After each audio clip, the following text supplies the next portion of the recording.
अस्सलाम वालेकुम नाज़रीन, इशूज़ में भलीकार आऊं आहियां सुभान खोसो। नाज़रीन, वफ़ाक़ी सरकार इहो फ़ैसिलो कयो आहे त पाकिस्तान में रहंदड़ जेके अफ़गानी आहिनि उन्हनि खे पंहिंजे ॾे मोकिलियो वेंदो। उन हवाले सां मुख़्तलिफ़ सूबनि अंदरि जेके कारवायूं आहिनि उहे तेज़ आहिनि। ख़ासि तौर ते पंजाब अंदरि जेके अफ़गानी पनाहगीरनि ख़िलाफ़ वठ पकड़ तमामु तेज़ थी वई आहे। 24 कलाकनि अंदरि 2772 जेके अफ़गानी आहिनि उन्हनि खे होल्डिंग सेंटर पहुचायो वियो आहे। इन हवाले सां अगरि सिंध जी ॻाल्हि कंदासीं त सिंध हुकूमत पारां जेके अंगखर ज़ाहिर कया विया आहिनि उनमें सिर्फ़ु 307 जेके पनाहगीर आहिनि उन्हनि खे पंहिंजे ॾे मोकिलियो वियो आहे। छा सूरत हाल आहे सिंध अंदरि?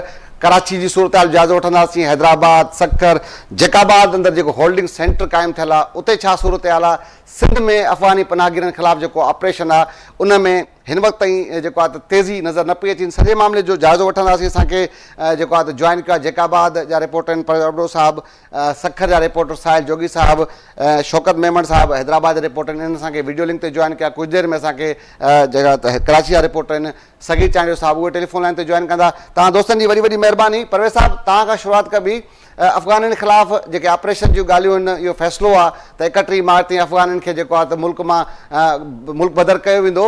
जैकाबाद अंदरि होल्डिंग सेंटर क़ाइमु थियल आहे त सूबे जा जेके कराची मुख़्तलिफ़ शहरनि मां जिन माण्हू खे गिरफ़्तार कयो वेंदो उन्हनि खे जैकाबाद जे होल्डिंग सेंटर में रखण बाद पंहिंजे मुल्क मोकिलियो वेंदो।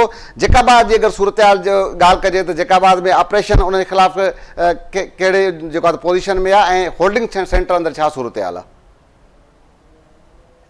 जी सुभान खोसो, महिरबानी तव्हांजी वॾी। मां तव्हांखे ॿुधायां त इहो जेको अमल आहे अफ़गानी पनाहगीरनि खां पाकिस्तान खे पाकिस्तान मां निकाले ॾियण जे लाइ, ख़ुसूसन सिंध मां निकाले ॾियण जे लाइ इंतिहाई सुस्त रफ़्तारी जो शिकार आहे। मां तव्हांखे तफ़सीलन ॿुधाईंदुसि त अॻु में जॾहिं निगरान हुकूमत हुई त 6 महीना होल्डिंग सेंटर हिते क़ाइमु कयो वियो। 6 महीननि में फ़क़ति 1600 अफ़गानी पनाहगीरनि खे निकाली ॾिनी वई।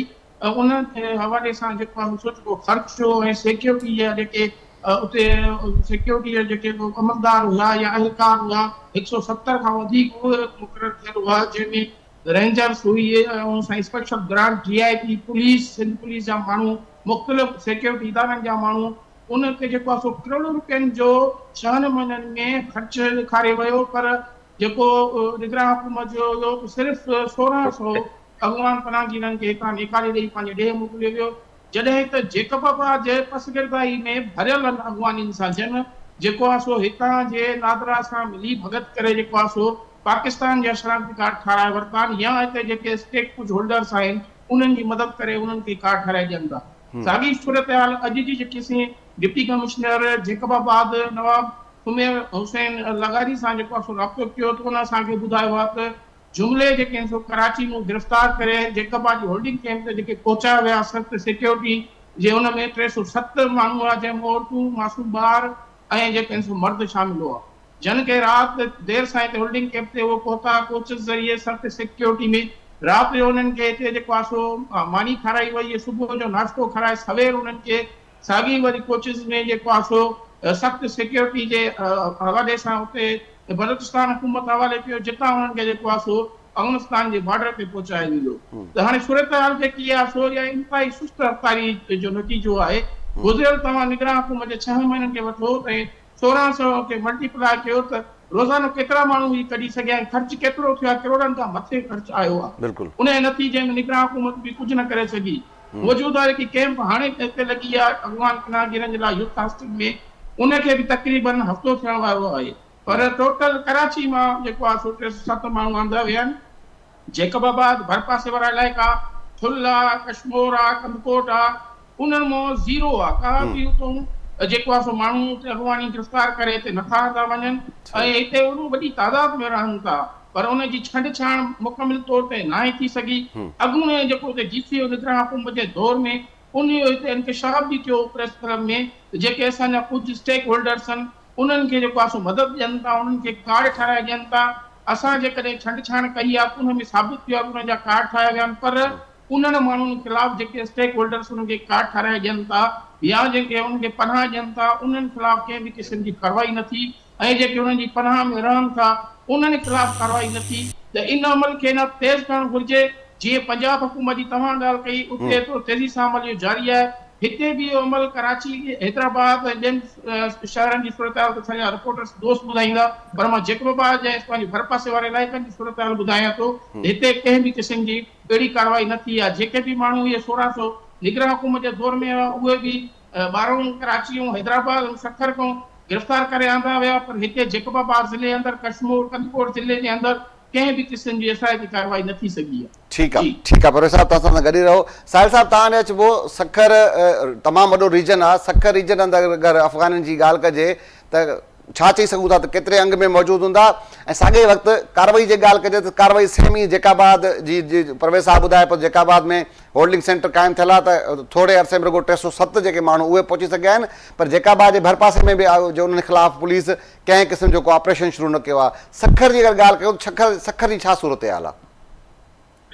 मेहरबानी सुभान साहब, अफगाननि वारो इशू इंतहाई अहम आहे ऐं संजीदा आहे, पर हुकूमत जेको आहे इनखे संजीदा न आहे वरितो। सखर रीजन वॾो रीजन आहे ऐं सिंध जो 3 नंबर वॾो शहर सखर आहे, ऐं सखर में वॾे तादाद में अफ़गानी गैर मुल्की जेके आहिनि से उहे हिते राइश पज़ीर आहिनि, उहे कारोबार कनि पिया। उन जा हिते जेके आहिनि से वॾा वॾा कारोबार आहिनि, पर अफ़सोस सां चवणो थो पवे त उन्हनि खे हिते शेल्टर ॾिनो वियो आहे, पर अफ़गाननि जे ख़िलाफ़ काई बि कार्रवाई न थी आहे। 70 टोटल मां रीजन जी ॻाल्हि कंदुसि, 4 जेके आहिनि खैरपुर मां ऐं 3 जेके आहिनि सखर मां, उहे बि अॼु खां जेकॾहिं पहिरियों जेको ऑपरेशन शुरू थियो उन ऑपरेशन में 7 सिर्फ़ु अफ़गानी जेके आहिनि से उहे हथ करे उन्हनि खे जैकाबाद पहुचायो वियो, उतां वरी उन्हनि खे पंहिंजे ॾे मोकिलियो वियो। चवण जो मक़सदु इहो त सखर एॾो वॾो शहर आहे, जो 3 नंबर वॾो शहर आहे, पर इन शहर में अफ़गानी रहनि था। असां पंहिंजे मीडिया जे ज़रिए, उनखां अलावा सोशल मीडिया जे ज़रिए, या उनखां अलावा असां पंहिंजे चैनल KTN जे ज़रिए वक़्तनि पे वक़्तनि उन्हनि जूं स्टोरी बि हलायूं आहिनि ऐं उन जा नाला असां उन्हनि जूं एड्रेसूं जेके आहिनि उहे रेज़ कयूं आहिनि, पर इन बावजूद बि अफ़गाननि जे ख़िलाफ़ जेको आहे सो संजीदा क़दम जेको खणणो आहे उहो न खयो वियो आहे। सेंटर त ठाहिया विया आहिनि, होल्डिंग सेंटर जीअं जैकाबाद में ठाहिया विया, उते ख़र्च त थियनि पिया, ऐं उनखां अलावा अफ़गाननि खे हिते वठ पकड़ जे हवाले सां बि ख़र्च थियनि पिया, ऑपरेशन थिए पई, पर ऑपरेशन जो नतीजो 0 आहे, 0 आहे, के बि जेके आहिनि नतीजा न मिलिया आहिनि। वॾी ॻाल्हि मां तव्हांखे ॿुधायां थो त अफ़गाननि जे लाइ सिर्फ़ु हिते वठ पकड़ या ऑपरेशन ई गैर संजीदा न आहे, पर उनखां अलावा हिते जेके अफ़गानी आयल आहिनि उन्हनि खे हाणे जेके आहिनि UC सतह ते राइट सर्टिफिकेट या उनखां अलावा उन्हनि खे जेके कार्ड आहिनि उहे ठही मिलनि पिया। वॾी ॻाल्हि इहा आहे उन्हनि खे डोमिसाइल ठही पिया मिलनि। जेके सिंध जा असल रहवासी आहिनि उन्हनि खे बि अञा देरि सां डोमिसाइल मिले थो, उन्हनि खे राइट सर्टिफिकेट में तकलीफ़ थिए थी, पर जेके एजेंट सरगर्म आहिनि उहे एजेंट जेके आहिनि अफ़गाननि खे 5000 पहिरियों 1000 रुपए में जेके आहिनि राइट सर्टिफिकेट ठाराए ॾींदा हुया, हाणे जॾहिं वठ पकड़ शुरू थी आहे त हाणे ॿियो कुझु न थियो आहे, पर UC सेक्रेटरियुनि जा या उन एजेंटनि जा जेके रेट आहिनि उहे वधिया आहिनि। हाणे 5000 में उहे जेके आहिनि राइट सर्टिफिकेट ठाहे पिया ॾियनि। उनखां अलावा जेके नादरा में उन्हनि खे कार्ड आसानी सां ठही पिया मिलनि। डोमिसाइल जेके आहिनि उन्हनि खे घर वेठे ठही था मिलनि। जेकॾहिं 25,000 को 30,000 रुपयो भरे थो एजेंट खे ॾिए थो त उन्हनि खे डोमिसाइल बि अची मिलनि था। चवण जो मक़सदु इहो आहे त हिते अफ़गाननि जे ख़िलाफ़ वठ पकड़ जेका संजीदा आहे उहा शुरू न थी सघी आहे। नाले मात्र इहो हुकूमत पारां त इहे लेटर कढाया विया आहिनि, नोटिफिकेशन कढाया विया आहिनि, या नाले मात्र ते इहा ऑपरेशन थिए पई, पर असांखे ग्राउंड में काई बि ऑपरेशन नज़र न पई अचे। हूअं तव्हां ॾिसो असां मीडिया जा वर्कर आहियूं, असां मीडिया जा रिपोर्टर आहियूं ऐं वर्किंग जर्नलिस्ट आहियूं। जेकॾहिं इंक्रोचमेंट जे ख़िलाफ़ बि ऑपरेशन थींदो आहे त बि उहो हाईलाइट कंदा आहियूं, उनखां अलावा उहो नज़र बि ईंदो आहे, या उनखां अलावा ॿिया जेके ऑपरेशन थींदा आहिनि महांगाई जे ख़िलाफ़ उहे असांखे नज़र ईंदा आहिनि। पर एॾो वॾो इशू आहे सिंध जो हूअं पूरो पाकिस्तान जो इशू आहे, पर सिंध जो वॾे में वॾो इशू आहे इहो गैर मुल्की जेके आहिनि परॾे जेके आहिनि या इहे जेके अफ़गानी आहिनि उहे वॾो इशू आहे। पर उन जे ख़िलाफ़ असांखे वठ पकड़ ऑपरेशन नज़र ई नथी अचे। जॾहिं असांखे उहो नज़र ई कोन थी अचे असां छा रिपोर्ट कयूं? असांखे अॼु ॾींहं ताईं काई बि अहिड़ी ऑपरेशन ग्राउंड ते नज़र न आई आहे। अलबत्ता उन्हनि खे शेल्टर ॾिनो थो वञे, हुकूमती धुर जा माण्हू डायरेक्ट ऐं इनडायरेक्ट उन्हनि जा सपोर्टर आहिनि। उहे सपोर्टर हुजण जे करे उन्हनि खे डोमिसाइल बि मिलनि पिया, उन्हनि खे राइट सर्टिफिकेट बि मिलनि पिया, उन्हनि खे कार्ड ठही मिलनि पिया। सही। वॾी ॻाल्हि इहा आहे त हाणे उन्हनि खे नौकरियूं बि मिलनि पियूं। हाणे ताज़ो सिंध पुलिस में भर्तियुनि वारो मामिलो थियो, सिंध हाई कोर्ट में इहा पिटीशन दाख़िल थी आहे सही। त जिन 90 मार्कूं खयूं उहे फेल थी विया। हा। 42 ऐं 44 मार्कुनि वारा उहे जेके आहिनि से वाइवा में या इंटरव्यू में उन्हनि खे जेको पास कयो वियो। हा। ऐं उन में हिकिड़ो खैरपुर जो जेको डोमिसाइल ते आयो, खैरपुर जो न, पर उहो जेको चवनि पिया त अफ़गानी आहिनि। हाणे उहा इंकशाफ थियो आहे। नौकरियुनि में बि उहे अची क़ाबिल थी विया आहिनि। त हितां जा जेके असुल माण्हू आहिनि, जेके हितां जा असलूक राहकूं आहिनि, उहे वीचारा परेशान आहिनि, उन्हनि खे का शइ कोन पई मिले। त ऐं सखर तव्हां अची ॾिसो त अफ़गान सेंटर सखर में आहे। अफ़गान सेंटर घंटा घर जे भरिसां सखर में आहे, जेको अफ़गान सेंटर जे नाले सां मशहूरु आहे। सही। जाने त अफ़गानी हिते आहिनि, उहे हिते जेके मालिक बणिया वेठा आहिनि। ऐं असांजा जेके इदारा आहिनि या असांजा जेके फोर्सिस आहे या असांजी जेका पुलिस आहे, त उन्हनि जे ख़िलाफ़ वठ पकड़ नथी करे। वठ पकड़ न करण जे करे कोई बि अहिड़ो ऑपरेशन असांखे नज़र न पियो अचे। ठीकु आहे। नई हितां जेके परॾेही जेके आहिनि उन्हनि खे सखर बिल्कुलु ठीकु आहे। ठीकु आहे। ठीकु आहे। सखर जी सूरत हाल तव्हां ॿुधायो पिया। ठीकु आहे साहिल साहिबु, तव्हां सां गॾु ई रहो। त हैदराबाद जी सूरत हाल लाइ जेको आहे शौकत साहिबु तव्हां ॾे अचिबो। शौकत साहिबु, तव्हां गुफ़्तगू दोस्तनि जी ॿुधो पिया, जेका भाई सूरत हाल तव्हांजे साम्हूं अची वई, सखर जी सूरत हाल तव्हांजे साम्हूं आहे। अगरि ॻाल्हि कजे हैदराबाद रीजन जी, त हैदराबाद में छा सूरत हाल आहे? छा हैदराबाद में अफ़गाननि ख़िलाफ़ का असराइती कार्रवाई शुरू थी सघी आहे? सुभाणे हैदराबाद सिंध जो कराची खां पोइ ॿियो नंबर वॾो शहर आहे। बिल्कुलु। इन हवाले सां इहो बि चई सघिजे थो त अफ़गाननि जी जेका आबादी आहे सा बि हैदराबाद में तमामु घणी आबादी आहे, वॾी आबादी आहे। हिन वक़्तु जेकॾहिं नाले मातर लफ़्ज़ बि चवणु मुनासिबु न लॻंदो, छाकाणि जो नाले मातर ॾेखा जे लाइ सही का सरगर्मी, का कार्रवाई थी हुजे। बिल्कुलु दावा सां चई सघिजे थो त कंहिं बि क़िस्म जी का बि सरगर्मी न थी आहे।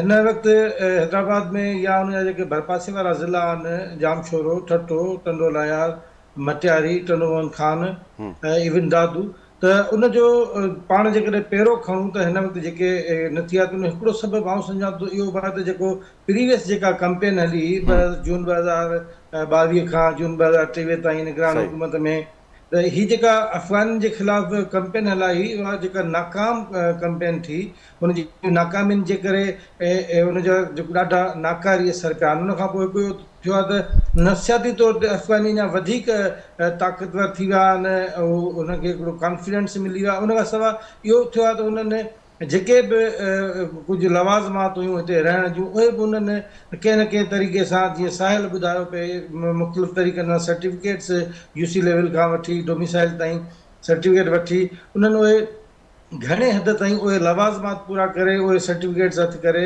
ऐं कानूनी जेके उहे पूरियूं करे वठियूं आहिनि। तव्हांखे ॿुधायूं त जेका प्रीवियस थी हुई, जेका कैंपेन हली हुई, उन में जामशोरो ज़िलो जेको अफ़गाननि जे लाइ माना सभ खां वॾो अमाजगाह आहे। कोटड़ीअ में तमामु वॾे जामशोरे जी तक़रीबन 12 लख आबादीअ में, छाकाणि जो हिननि जी का बाज़ाब्ता सरकारी अंग अखर त आहिनि कोन, पर हिकु अंदाज़े मूजिबि 1.5 लख खां वधीक जेके अफ़गानी आहिनि उहे सिर्फ़ु कोटड़ी में रहंदा। ऐं कोटड़ी आउं सम्झां थो त सिंध में कराचीअ खां पोइ शायदि सभ खां वॾो अफ़गाननि जो इलाइक़ो आहे, आबादी आहे, जिते अफ़गान बस्तियूं आहिनि। ऐं उते सूरत हाल जो अंदाज़ो तव्हां इन मां लॻायो त उते कहिड़ियूं कार्रवायूं थी सघनि थियूं। त उते पोलियो जा जेके ड्राफ्ट पियारण वारा जेके वर्कर्स हूंदा आहिनि, टीमूं हूंदियूं आहिनि, उन्हनि खे उते वञण जी इजाज़त न हूंदी आहे, उन्हनि खे उते ज़रूरत न हूंदी आहे। कुझु सरकारी इदारनि सां गॾिजी, पुलिस सां गॾिजी उन्हनि कोशिशूं कयूं आहिनि, उन्हनि ते हमला थिया आहिनि। अहिड़ा केतिरा ई केसिस जेके साम्हूं अची चुका आहिनि। त ताज़ो 6 महीना अॻु जी ॻाल्हि तव्हांखे ॿुधाइजे त पोलियो वर्कर, हिकिड़ी औरत वर्कर, उन्हनि ते हमिलो थियो, तशदुद थियो। एतिरा ई ताक़तवर आहिनि, एतिरा ई मुनज़िम आहिनि जो उनजो जी FIR दाख़िल न थी सघी। हिकिड़ो मंज़र आम ते आयो केस। अहिड़े तरीक़े सां केतिरा ई अहिड़ा वाक़िया असां रिपोर्ट कया आहिनि त जेके कोटड़ी में जेका ख़ुदा जी बस्ती आहे, ख़ुर्शीद कॉलोनी आहे, जिते लखनि जे तइदाद में, छाकाणि कोटड़ी के जामशोरे खे मिनी पाकिस्तान चयो थो वञे, हर क़ौमूं ते रहनि थियूं, बंगाली, बिहारी, बर्मी ऐं ॿिया उर्दू ॻाल्हाईंदड़, पर ख़ासि तौर ते अफ़गानी जेके आहिनि उहे वॾे तइदाद में रहनि था। त हिते सूरत हाल जो अंदाज़ो इन मां लॻायो त जेके सरकारी अंग अखर जारी कया विया जेके अॻूणी जेका कैंपेन हली उन में 330 अफ़गानी उन्हनि खे हितां मुबदल करण जे लाइ होल्डिंग कैंप्स जेके क़ाइमु कयूं हुयूं पॉइंट्स जेके क़ाइमु कयूं हुयूं कराची ऐं ॿियनि शहरनि में त उन में मुंतक़िल कयो वियो जंहिंखां पोइ हिकु अंदाज़े मूजिबि 330 मां 300 खनि वापसि अची विया उन्हनि वरी मुख़्तलिफ़ उहे बाद में उहे पूरा करे कागज़ात जमा कराया कंहिं शनाख़ती कार्ड ॾेखारियो कंहिं को ॿिया मुख़्तलिफ़ सर्टिफिकेट ॾेखारे ज़मानतनामा ॾेखारे ऐं उन्हनि जेको आहे उहे वापसि अची विया असांजे अखियुनि अॻियां अहिड़ा केतिरा ई वीडियोज़ नज़र मां गुज़रियूं जेके जिन माण्हुनि खे उन्हनि कैंप्स में पुॼाए पियो वरी उहे वापसि अची विया उन्हनि वीडियोज़ पंहिंजे वाल ते शेयर कयूं त बाबा असीं वापसि अची आहियूं त इहा सूरत हाल आहे हैदराबाद में बि तमामु वॾे पैमाने ते अफ़गान आबादियूं आहिनि हाला नाको जीअं नेशनल हाईवे खां पाण अचूं था पंजाब खां त एंट्री पॉइंट आहे हाला नाको उते सॼो जो सॼो अफ़गाननि जी आबादी आहे उन सां गॾो गॾु नई पुल आहे मार्केट आहे या जेका उन में जेको आहे लखनि जे तइदाद में हैदराबाद जी 28 लख खनि आबादी आहे जंहिंमें हिकु अंदाज़े मूजिबि 3 खां 4 लख रुॻो अफ़गानी रहंदा त इन सूरत हाल में हिन वक़्तु जेको थियणु घुरिजे आहे त नाले मातर ई सही का एक्टिविटी नज़र अचे हा का कार्रवाई नज़र अचे हा बिल्कुलु बि न कंहिं क़िस्म जी का बि कार्रवाई कंदी आहे कुझु कार्रवायूं कराची में थींदे असां सोशल मीडिया ते ॾिठियूं आहिनि साहिल जी जीअं ॻाल्हि कई त जेकॾहिं असां वर्किंग जर्नलिस्ट आहियूं जेकॾहिं नाले मातर बि का कार्रवाई थिया त ज़रूरु असांजे नज़र मां गुज़रिया पर हैदराबाद में जामशोरे में कंहिं बि क़िस्म जी का कार्रवाई न थी आहे ठीकु आहे ठटे डिस्ट्रिक्ट में जेका गुज़िरियल कार्रवाई थी उन में सिर्फ़ु हिकु माण्हू जेको अफ़गानी हो उनखे हितां जेको कैम्प में मुंतक़िल कयो त इहा सूरत हाल आहे हैदराबाद ठीकु आहे हैदराबाद में ठीकु आहे तव्हां सां गॾु रहो सगीर साहिबु तव्हां ॾे अचिबो तमामु वॾो शहरु आहे कराची ऐं कराची अगरि चऊं त भई पनाहगीरनि अफ़गानी पनाहगीरनि जे लाइ वॾी आमाशगाह आहे कराची सोराब ॻोठ जो इलाइक़ो हुजे नादरन बाईपास वारो इलाइक़ो हुजे ऑपरेशन जी अगरि ॻाल्हि कजे त हुकूमत दावाऊं करे पई त अफ़गान ख़िलाफ़ु ऑपरेशन जारी आहे बजट बि रखियो वियो आहे उन मुख़्तलिफ़ DCs खे कमिश्नर खे पैसा बि ॾिना विया आहिनि हिननि खे जेको आहे त गिरफ़्तार करे कैंपनि में रखी पंहिंजे मुल्क मोकिलियो कराची जी छा सूरत हाल आहे अंदाज़े मूजिबि छा चई सघूं था सरकारी सतह ते कुझु ॿुधायो वञे थो त केतिरा अफ़गानी कराची में आबाद आहिनि ऐं उन ख़िलाफ़ु केतिरी कार्रवाई थी सघी आहे वॾी महिरबानी सुभाणे असल में ही 1 अप्रैल खां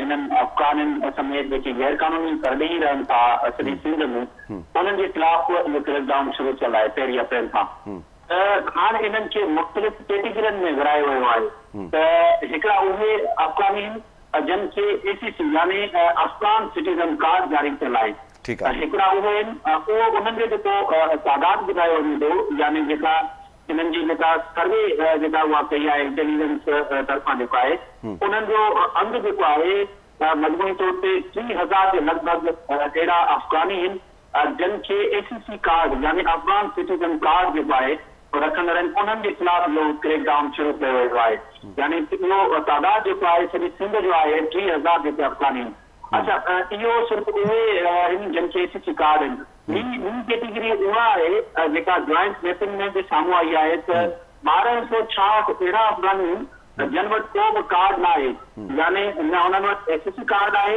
न ई जेको आहे COR कार्ड आहे यानी इन्हनि गैर क़ानूनी जेके अफ़गानी जेके रहनि था कराची में इन्हनि खे मुख़्तलिफ़ जेके आहिनि उहे कार्ड जारी थियल आहिनि त मजमूई तौर ते फ़िलहाल जेको आहे उहो ACC कार्ड जेके रखंदड़ अफ़गानी आहिनि उन्हनि जे ख़िलाफ़ क्रैकडाउन शुरू कयो वियो आहे ऐं उन्हनि खे जेको आहे जेकी इन्हनि खे जॉइंट मैपिंग में जंहिंजी प्रेस कया आहिनि जेके माण्हू उन्हनि तक़रीबन उहे 29,000 जे लॻभॻि जेके उहे माण्हू आहिनि अफ़गानी उन्हनि खे ट्रेस कयो वियो आहे उन्हनि जूं गिरफ़्तारियूं जेके आहिनि उहे जारी आहिनि काल जेको आहे उहो सीनियर जेको आहे सूबाई वज़ीर शर्जील मोहम्मद हिन बाबति जेको आहे उहो ॻाल्हायो त उन्हनि जो जेको आहे इहो चवणो हो त 307 जेके माण्हू आहिनि अमीन हाउस यानी उन्हनि जे जेके होल्डिंग पॉइंट्स आहिनि सुभाणे उहे सिर्फ़ु 2 आहिनि जेके जेकाबाद में आहे ॿी कराची जे ज़िले चामाड़ी में आहे त जेके चामाड़ी ज़िले में उन्हनि जो होल्डिंग पॉइंट्स आहे अमीन हाउस उते जेके हिन वक़्तु जेका रिपोर्ट अची चुकी आहे त 307 जेके माण्हू आहिनि यानी गैर क़ानूनी जेके परॾेही हिते रहनि पिया अफ़गानियुनि जो तमामु वॾो तादाद आहे उन्हनि खे जेको आहे वापसि मुल्क बदल कयो वियो आहे उन में इहो ॿुधायो वियो आहे त उन में 79 जेके आहिनि ॿार आहिनि ऐं 37 औरतूं आहिनि ऐं 191 मर्द शामिल आहिनि ठीकु आहे। उन्हनि खे डिपोर्ट कयो वियो आहे। मुंहिंजी हिन वक़्तु अनऑफिशियली तौर ते अख़्तियारनि सां ॻाल्हि ॿोल थी आहे। उन्हनि जो चवणु आहे त 300 खनि माण्हू जेके असीं वापसि मोकिले चुका आहियूं। 200 वधीक जेके गिरफ़्तारियूं कयूं उन्हनि खे अॼु या सुभाणे जेको आहे उन्हनि खे वापसि पंहिंजे मुल्कनि ॾांहुं मोकिलियो वेंदो। पर हीउ जेको सुभाणे तादाद आहे तमामु घटि तादाद ही ॿुधाइनि था। कराची में त लखनि जी तादाद में जेके गैर कानूनी परदेही रहनि था। अफ़गाननि जूं त तव्हांखे ख़बर हूंदी त उते तमामु वॾियूं बस्तियूं जेके आहिनि उन्हनि जे नालनि सां अफ़गान बस्ती हिकिड़ी क़ाइमु कयल आहे। ऐं जेकी सोराब रोड हुजे या नागरन बाईपास हुजे या लासिक स्क्वायर हुजे या उनजा सराउंडिंग में ॿिया जेके इलाइक़ा आहिनि उते जेके ही गैर कानूनी तौर ते अफ़गानी पनाहगीर जेके उहे हिते रहनि था। उहे जरा में बि जेके मुनविस हुजनि था।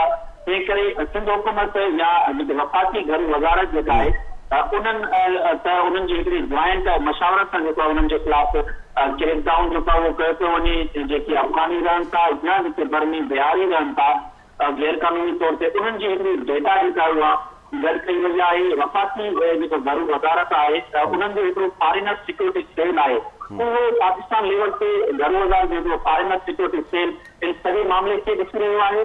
जॾहिं सूबे सिंध जी ॻाल्हि कयूं त घणे पासे में हिकिड़ो कंट्रोल रूम क़ाइमु थियल आहे। उन कंट्रोल रूम में सॼी जेका इंफॉर्मेशन हुआ जेके इंटेलिजेंस आहिनि पुलिस हुजे रेंजर्स हुजे या ॿिया जेके कानून लागू कंदड़ इदारा हुजनि उहे कंट्रोल रूम खे जेको इंफॉर्मेशन रोज़ाने जी बुनियाद ते ॾेई रहिया आहिनि। जेकी घरू वज़ारत आहे वफ़ाक़ी उन्हनि जे जेके अंगासर साम्हूं आया आहिनि असांखे त जेकी अफ़गान सिटीज़न कार्ड रखंदड़ शहरी। अच्छा सगीर पाणी चई सघूं था त जंहिं अंदाज़ में कार्रवाई जूं दावाऊं थियनि थियूं पाणी जो चयो आहे त भई सुस्त रफ़्तारी सां कार्रवाई थिए थी। जिते संजीदगी सां कार्रवाई पंजाब में आहे हिकिड़े 24 कलाक अंदरि 2772 माण्हू खे गिरफ़्तार कयो वियो आहे। हाणे हीउ जेके अंगर 307 जो अंग अखर ॾिनो आहे सिंध हुकूमत इहो न ॿुधायो त केतिरनि ॾींहंनि में थियो आहे। त जेके अंग अखर ॿुधाईंदा 30,000 अगरि अफ़गान ॿुधाईंदा पाण सभु रिपोर्टर साथी पाण सां ॿुधूं पिया सभु ॿुधाइनि पिया। सभिनि जी इहा दावा असांजे इलाइक़े में वॾे तादाद में हैदराबाद में ॻाल्हि कजे उते वॾे अंग में अफ़गानी मौजूदु आहिनि। कराची तव्हांजे असांजे साम्हूं आहे। कराची में वॾे अंग में उनखां अलावा जैकाबाद जो रिपोर्टर असांखे परवेज़ साहब ॿुधाए पियो त उते जैकाबाद में वॾी तादाद में उते अफ़गानी आबाद आहिनि। त हीअ अंग अखरनि में बि उनजी संजीदगी अहिड़ी हूंदी इन अंदाज़ में उन अंग अखर गॾु कया हूंदा। बिल्कुल यही आहे। असल में मां तव्हांखे ॿुधाईंदुसि त हिकिड़ी इन्हनि जी मीटिंग जेका लास्ट मीटिंग एपेक्स कमेटी जी थी 31 उन एपेक्स कमेटी जी हिकिड़ी इजलास थियो हुयो। उन में इहा डेटा शेयर कई वई हुई त जेका पहिरें मरहले में जेको इन्हनि जे ख़िलाफ़ क्रेकडाउन शुरू थियो हुयो उन में 43,762 जेके अफ़गान आहिनि उन्हनि खे वतन वापसि मोकिलियो वियो ऐं ॿिया जेके 42,000 जेके माण्हू आहिनि उन्हनि खे पाण मुराद वापसि मोकिलियो वियो। त हाणे असल में हिननि मरहले बाद जेका इहे कार्रवाई कनि था त हाणे हिननि जो सेकंड फेज़ आहे। सेकंड फेज़ में उहे अफ़गानी जेके वापसि कनि पिया जेकी जन खे ACC कार्ड आहे अफ़गान सिटीज़न कार्ड उन्हनि जो तादाद जेको ॿुधाइनि पिया त हिन मतिलबु 29,000 ऐं कुझु जेके 100 आहिनि यानी 30,000 जे लॻभॻि उहे अफ़गान सिटीज़न कार्ड रखंदा आहिनि वापसि कनि पिया या उहे माण्हू जेके प्रेस थिया आहिनि जिन वटि को बि कार्ड न आहे यानी सिंध में हिकिड़ी जॉइंट मैपिंग थी आहे। उन दौरान 1260 अफ़गानी अहिड़ा ज़ार थिया आहिनि जिन वटि न का डेटा आहे न ई को कार्ड आहे यानी इहे टोटली गैर कानूनी तौर ते इहे रहनि था। उनमें ॿिया बि गैर कानूनी आहिनि। हाणे इन खां पोइ जेको थर्ड फेज़ शुरू थींदो यानी हिन 3000 खां पोइ उनजे तौर ते मां तव्हांखे तादाद ॿुधाईंदुसि पंहिंजे नाज़रीन खे त जिन वटि proof of registration POR card ठहियल आहे उनजो तक़रीबन तादाद आहे अफ़गाननि जो उनमें 81,106 जो पहिरियों ॿुधाए पियो वञे।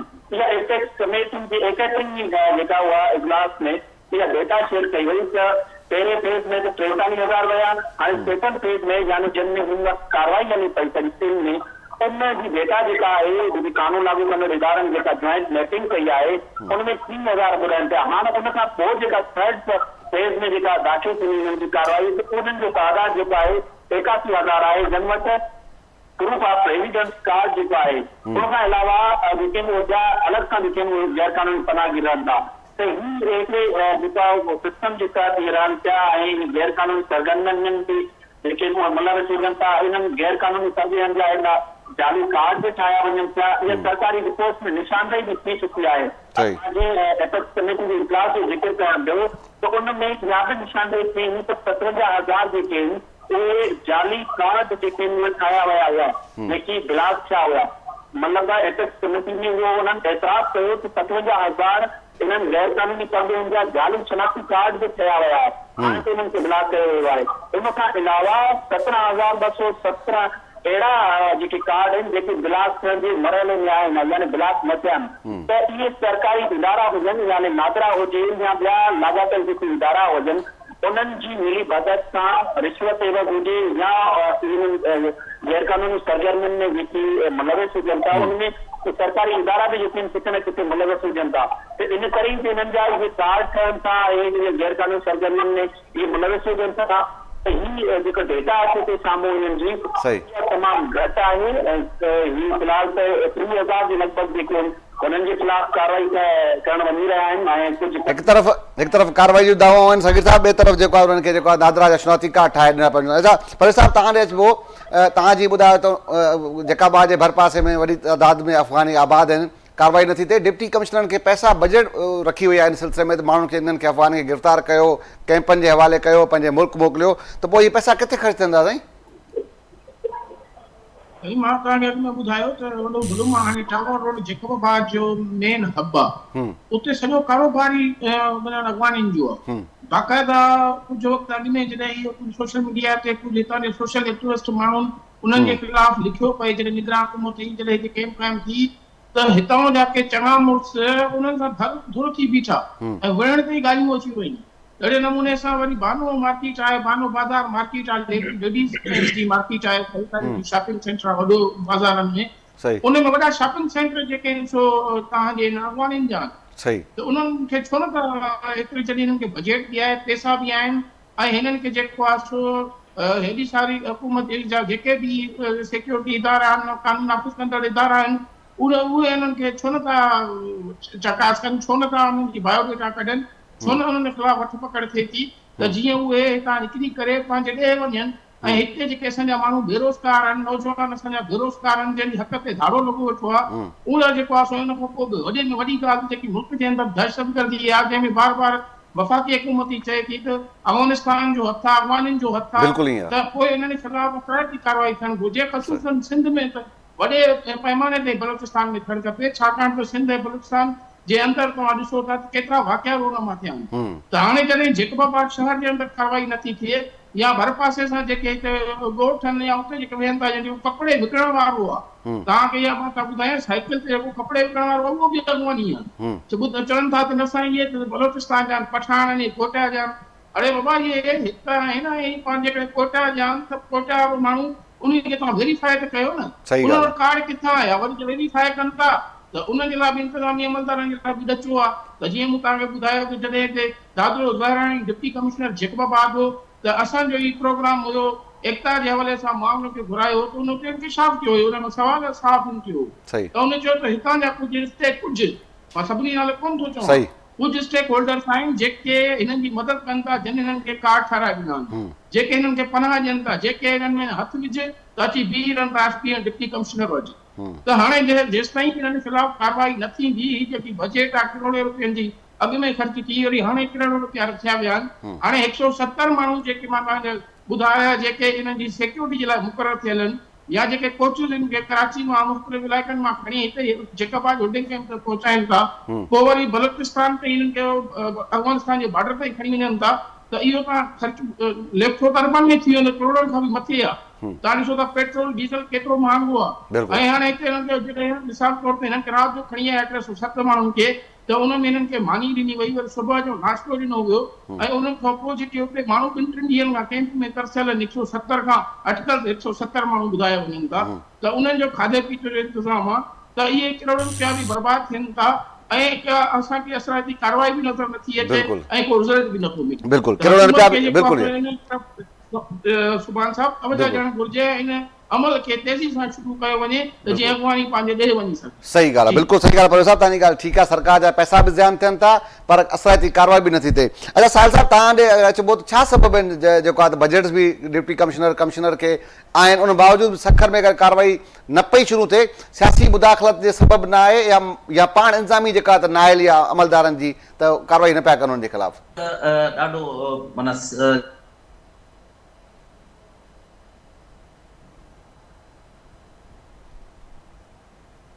तव्हांजो साहिल साहब तव्हांजो आवाज़ मूं ते न पियो पहुचे। ठीकु आहे शौकत साहब तव्हां ॾे अचिबो से धारिया आहिनि ही जेके आहिनि से असांजा अच्छा त निशानदाही करण बि उन्हनि जो आसान आहे, उन्हनि खे हितां तड़े कढण बि आसान आहे, पर सिर्फ़ु इन जे करे उन्हनि खे तड़े नथो कढियो वञे, सिर्फ़ु इन जे करे उन्हनि खे साहिल साहब तव्हांजो आवाज़ मूं अॻु में मूं ॻाल्हि कई त हितां जा ई जेके बासर आहिनि उहे उन्हनि जा जेके आहिनि से हामी आहिनि ऐं उहे उन्हनि खे शेल्टर ॾिनो वेठा आहिनि ऐं उहे ई सर्टिफिकेट ठाराए ॾियनि था, उहे उन्हनि खे कार्ड ठाराए ॾियनि था, उहे उन्हनि खे नौकरियूं वठी ॾियनि था। असांजा जेके असलूकात सिंधी आहिनि जेके हिते जा ॼाया आहिनि उहे नौकरियुनि लाइ परेशान सां जेके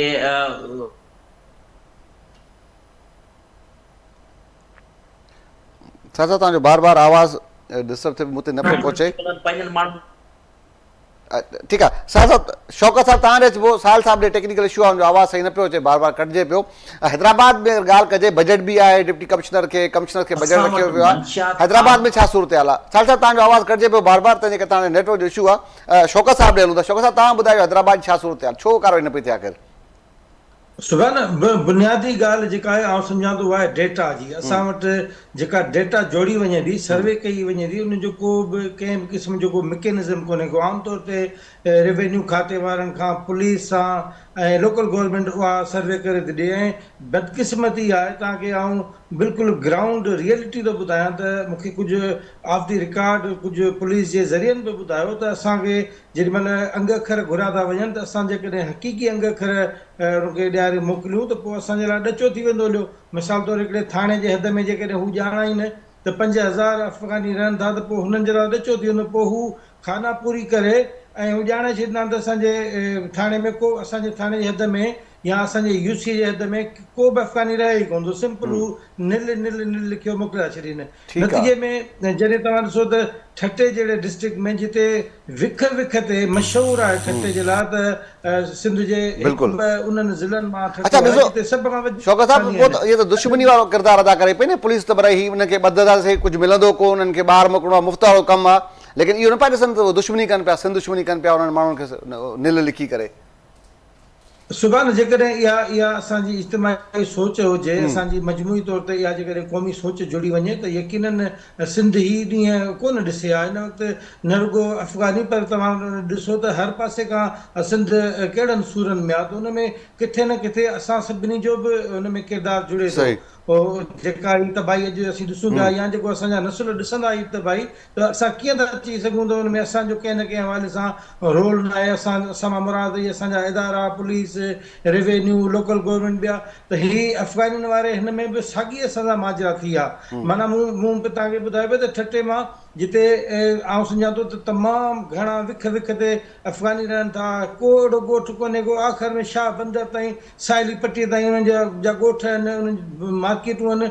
उते सिर्फ़ु हिकिड़ो अफ़गानी सॼे हिन कंपेन में 1.5 साल जे कंपेन में जंहिंमें ह्यूज लेवल ते कंपेन हलाई वई, यूसी लेवल ते मीटिंग्स थियूं, डिप्टी कमिश्नर पुलिस केतिरियूं अनेक मीटिंग्स कयूं, हिकिड़ो अफ़गानी गिरफ़्तार थियो जंहिंजी का ख़बर न आहे त उहो पंहिंजे मंज़िल ताईं पंहिंजे असुल मुल्क ताईं पुॻो या न पुॻो। छाकाणि जो होल्डिंग कैम्प्स वारो ड्रामो बि असां ॾिठो त उते वरी मुख़्तलिफ़ ही पंहिंजा डॉक्यूमेंट्स ॾेखारे उते वापसि मोटी था अचनि।